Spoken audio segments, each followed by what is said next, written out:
చేసే అవకాశం ఉంటుంది. ఈత మొదలుపెట్టిన తొలి రోజుల్లో ఎవరికైనా ఇది కష్టంగానే అనిపిస్తుంది. కానీ సరైన పద్ధతిలో సాధన చేస్తూ విరామాలు తీసుకుంటూ స్విమ్ చేయడం వలన త్వరగా నేర్చుకునే అవకాశం ఉంటుంది. సాధారణంగా వ్యాయామాలు అనగానే ఎవరికైనా భారంగా బద్ధకంగా అనిపిస్తుంది. అయితే ఈత విషయంలో అలా జరగదు. ఇది ఉల్లాసంగా చేయదగిన వ్యాయామం.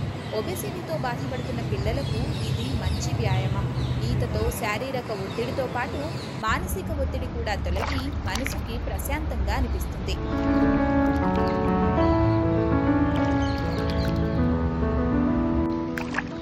చూశారు కదా, వ్యాయామం అంటే బోర్గా భారంగా అనిపించకూడదు.